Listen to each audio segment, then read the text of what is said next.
Allow me to reintroduce myself. Hey, in case you don't know me, my name is Jason Cheney, and today I really want to talk to you about something totally different. This isn't about health. It isn't even about mindset that deep, and it's not even about being successful in life. I've been fighting with doing this video, actually starting to change the trajectory of this YouTube channel. And I came to the conclusion that this is what I'm supposed to do, and this is what I'm supposed to be talking about. And after talking to, one of my best friends, saying best friend, not even a good word to say, is more of a brother. This is what I need to talk about now. And so, in case you don't know me, this year was a life-changing year for me. So, January 23rd at midnight, my wife passed away in her sleep. We had a lot of plans, we had a lot of things, and we were planning a lot for the future. And after that event happened, I'm gonna be honest with you, it broke me because I was living my life for her. I wanted to be the best husband, keep being a better husband each and every day. I woke up to be a better person, and it motivated me to do well. If you've seen some of my videos in the past and you've seen how I took you through a lot of my weight loss journey and things, that it was her as my motivation. That's how I was able to do that, because it was one, to make her proud, make her be astonished, just shock her and surprise her of how much healthier that I could be just to live another day with her. And after that happened, I'm gonna be honest with you, that drive went away from me. And I'm not saying this as to let you know, like, oh, Jason's down, Jason's depressed, or Jason's suffering. What I want you to actually see is like who Jason really is, because a lot of people think they know me, but the truth is most people don't know me, and very few people know me in this world. In fact, there's so few people I can count them on one hand. A lot of times, like now, people have been telling me like, oh, Jason, you're so strong, you're so strong. Like, but the truth is, you don't see me when I'm crying myself to sleep. You don't see me when I'm going past somewhere or walking somewhere and I'm thinking about Cece, and I just start tearing up because, I miss her. Like, I miss my routine with her. I miss talking to her, laughing with her, like just being in her presence. Like, if you didn't get to know her personally, like, I really feel bad for you, because she was such a special human being. She was an angel. She was one of the greatest people I ever met in this world. And I'm pretty sure I won't meet many other people in this world as great as she was. And so after that event happened, I left Colombia, South America, went back to the U.S., spread her ashes with her sisters. And then I had to get away, because being back in Texas, I'm going to be honest with you, like, it was killing me on the inside. Going past TGI Fridays, that was in Arlington. It was the place we had our first date. I ended up catching myself driving past the apartment we lived in together, driving past our house we had together. And it was just all these things, like just going to even restaurants that I normally like going to. It just didn't feel the same without her. And so I ended up going to Washington State. When I stayed with my brother's family. Love them so much, and I really appreciate them, because they helped me. They gave me the space to just let me grieve. It wasn't no, hey, are you okay?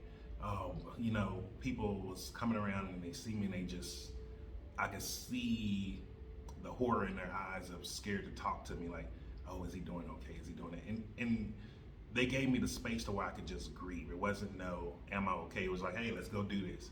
Hey, here's some food for you to eat. Hey, do this. And it was really, really helping. But also, while I was there too, one of the things that I was doing that you may not know about, which most people don't know about, is I was microdosing. If you're not familiar with that, that is taking a very small amount of a drug, and you're using it over long periods of time to get a medicinal benefit from it without any harmful side effects. And so what I was using to microdose was psilocybin mushrooms, or if you heard them on the street or heard them in a movie, they may call them magic mushrooms. And while I was doing these mushrooms, microdosing, taking them and everything, it was changing. It was a life-changing experience. And just to give you a quick background, like, I've been dabbling with psychedelics for about a year and a half to 2 years now. I do psilocybin mushrooms every day. I have a way that I do that every day, microdose. But in the past, I've done LSD microdose tabs, and I've done DMT also. And now I'm not promoting these things. I'm not talking about this to say you should go do this also.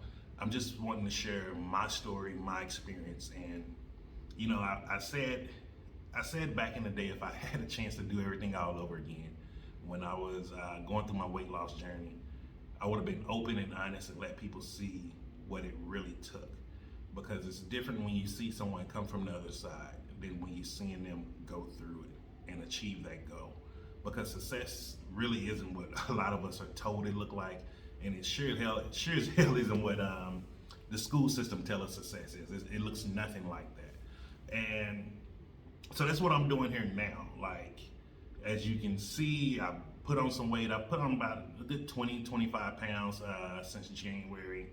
I've been eating my emotions, not caring about myself, a lot of different things. And I've been working through them. Like, as I said, I've been using the microdosing, thinking about it, journaling about it, scripting about it, and just reflecting on who I am, who I want to be, and what type of impact that I want to leave behind on this world when I'm no longer here.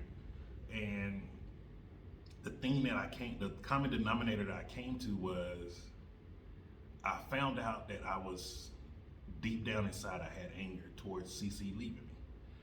And so you may be like, well, how could you be angry that your wife passed away?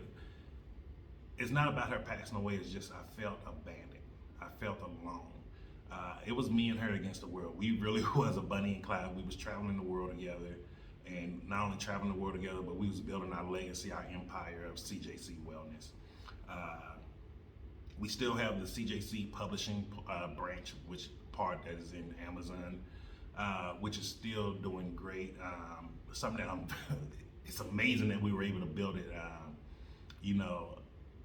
Coming from her being a social worker, from two immigrant parents that migrated here from Trinidad and Tobago, me coming from inner city of Dallas, single mother, no father in my life, and just winging it, trying to make it, and just trying to create the life that we wanted. And so knowing that we were able to create the CJC publishing, which was one of the things that we really wanted to do, it's amazing, and it feels amazing to this day knowing that we did that. However, I had to start really asking myself, like, who am I now? Because I kept noticing, oh, sorry, I forgot to say. If you don't know, like, now I'm living in Johannesburg, South Africa. So I left the US, left Colombia, because I didn't want to be there anymore, and I don't see myself ever returning to Colombia again. It's just not for me. Not with the memory that's left there with CC leaving from that place. So I will never go there again. So I came here to South Africa, and trying to get back into life, and it's been difficult, like, whoa. And one of the ways I caught myself having these microaggressions, which I like to call them, towards CC was, trying to get back in the dating pool. I'm gonna be honest with you, like, being, the past, I think about 6 years, it's just been me and her together each and every day. So not spending a moment alone. And even when COVID happened, like, a lot of couples were going through things. Me and her were enjoying life. It was awesome. Like, we were going to different professional development events online. We had a radio station online. We were just creating whatever we could create and just having fun. And now to go to a place where now it's just me. And honestly, this is my first time actually being single as an adult. Because I don't really count the time after I left the military, because I was kind of too messed up in the head, so I wasn't in a normal place. I was really having some issues just adjusting in society. But now that I'm in South Africa, I'm trying to start dating again, which is, it's annoying. Like, and that's how I caught that I was still angry at it. I'm like, why do I have to? People ask me all these silly questions. I gotta explain to people why I don't eat meat. Then I gotta explain to people why I live this certain way, why I don't do this and that things. And I was just getting annoyed, and then I started asking myself, like, why am I getting annoyed at this person? They're trying to get to know me. And then I realized I was annoyed because CC left me. I felt, and then I started realizing, I was like, oh, okay, I'm feeling abandoned. I'm feeling all of these emotions, and I need to get them out. And so one of the ways that I get out my emotions is I do a lot of scripting and journaling. You may have heard me talk about it before in previous videos, but I don't go into a lot of detail about it. But one of the things I do is when I have these microaggressions, I just write a letter, and as if I'm writing it to her, or whoever the individual that's bringing the microaggression on. And I just write the letters, and then I write it out, just get all my aggression out, my anger, and then I burn it.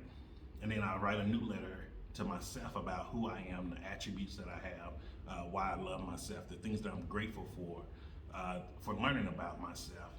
And this is how I'm getting through it now. Saying like, oh yes, I've done 2 letters, I burned them. No, I'm still not over it. Like, there's still microaggressions I find out. There's still times where I feel abandoned by her, but I'm getting better. And that's what life is about. It isn't about perfection, is what I'm learning. Life is about making mistakes. Life is about going through these hardships. And it's about after going through these hardships and these mistakes, and you still creating the dreams that you want. You don't give up. And that's why I had to ask myself, because it came to the point where after I realized it was these microaggressions, I asked myself, I was like, she's not coming back. I'm not gonna go into too much detail about that, but she's not coming back. I know she's not coming back. And so I had to ask myself, I was like, I know what my goal is. One of the things that I wanna do, I wanna show people that the human longevity, human health is a lot more than what we've been told to believe it is. Because the truth is, I don't believe any of us have been taught health or even have a true understanding of our potential of health. Because we've been filled with a lot of BS lies that just don't make sense. And I believe it's because going from someone who's over 600 pounds, sick, on a CPAP machine, taking over 40 plus medications, and then being the person I am today where I'm no longer on medications. I haven't took any prescription pills for over 5 or 6 years now. I haven't used a CPAP for 5 or 6 years. No heart problems anymore. I regrew the nerves in my leg where I was having problems walking, had drop foot. And so I'm like, I know there's more to this than what we believe there is. And I want to be the example to show people, what's possible. But I had to ask myself though, like, do I really want to be this person? Because to become and step into that person that really wants to embody health, really wants to embody longevity and show people how you can age gracefully and also live a very long life compared to what we think is a long life. I have to be able to do it. I have to be willing to do it without her. And that was like a slap in the face to me, because when I started understanding that's what the thing that I have to ask myself, I started realizing I have to let her go. I have to be happy that Cece was able to transition, because her transitioning is giving me the opportunity now to recreate who I want to be. Who is Jason at 40? Most people say I'll be 40 next week. Most people say 40 is middle age. I want to show people 40 can be adolescent. You can be 40 years old. You can go out here run marathons. You can go climb up Mount Kilimanjaro. You can go do whatever you want to do. It's not about what we've been told 40 years, or we look at all the sick people around us who do nothing to try to progress their health. And then they're trying to tell us what we can or can't do. And I want to show people what really is possible. And so that's why I'm changing the direction of this channel, because I'm going to start explaining to you what I'm doing with the microdosing, why I'm microdosing. Also explaining to you how I'm going through some of these griefs, the books that I'm reading, why I'm reading the books. Like, sometimes people think I just read these books just to, come on YouTube and talk about it, regurgitate it. And no, it's not the truth. I read Think and Grow Rich. I read, here's one of my books, U Squared. I'm reading right now Believe in Yourself by Dr. Joseph Murphy. And these books are not what people think they are. They're talking about how to unleash the true power of ourselves, the true potential of ourselves, how to think differently. And it shows also the moment we start thinking differently, our life changes. And I want people to start seeing like, and I want you to start seeing like, look, Jason isn't perfect. I fuck up, I do things wrong, I make mistakes, but I'm trying to improve, and I am improving each and every day. And that you can too. And so, you know, I'm gonna be brutally honest in these videos from here on out. I'm not gonna be holding back anymore. Because I think people, you know, in the age of social media now, in the age of everyone can be a guru, everyone can be a teacher, everyone can be a coach, which I am not on here to do. It's a lot of lies they're telling us. They want us to believe things are easy, things are simple. And the truth is, it isn't. It's been to now, it's July the 23rd, will be 6 months now since CC's been gone, and I'm just now starting to come to this realization. Like, I'm just now starting to realize I have to get my health back. I looked at myself in the mirror last week and I was like, yo, you're a fat fuck, man. Like, what is wrong with you? And so I ended up going through my phone, pulling out some of my old pictures where I was a lot smaller, and I was like, hey, this is who you are. Like, the person that's walking around right now is not me. This is a person full of depression, misery, anxiety, sadness. And I'm like, that's not me. I'm a happy person. And so you're gonna start seeing how I do that. Like, and I'm gonna share with you one of my tips that I do right now. Just this, you'd probably be like, oh, this don't make any sense, but just try it. Like, try it and see if it changed just one part of your life. So I was watching a video with Steve Harvey, one of the shorts on YouTube, and he was talking about when he got laid off from Ford or GM, one of those automotive plants.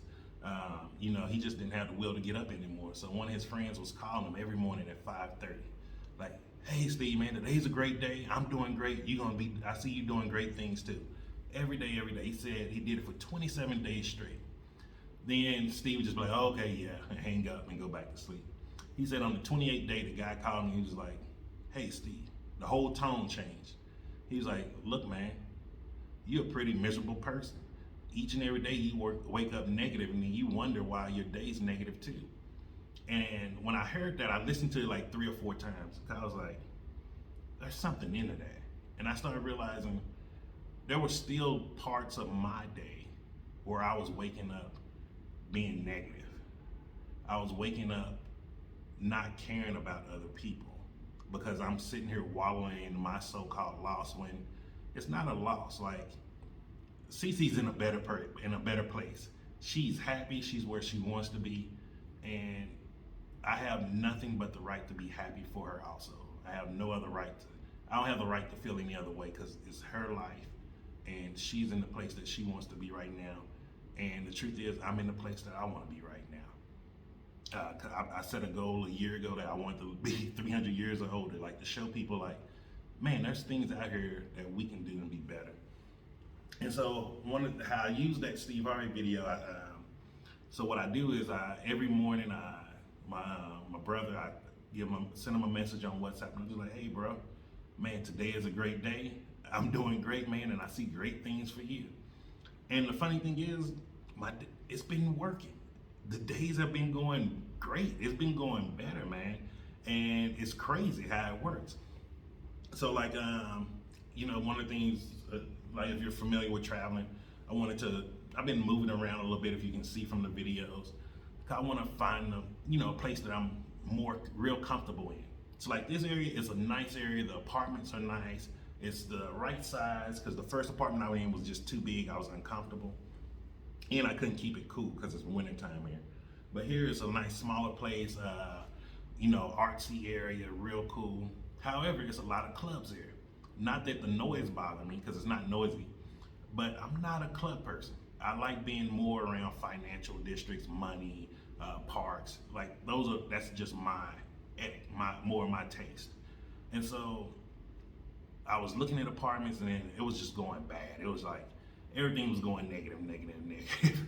And then when I started implementing this, telling him this, like, hey man, today a great day, I'm doing great, and I see great things for you today, I found an apartment. Really, really affordable, way below my budget. The apartment's like $500 a month. Then electricity is like $40 a month. If you know me, I don't use much electricity at all. And I'm gonna be in there on August 1st or somewhere around August. And I was like, I started thinking about it. I'm like, man, it's a great day. Things are starting to get great. And really think about it. Like, if your day's not going great, try implementing just this one little thing because it may help you. I don't know, but I can say it's at least helping me. It's helping me feel better.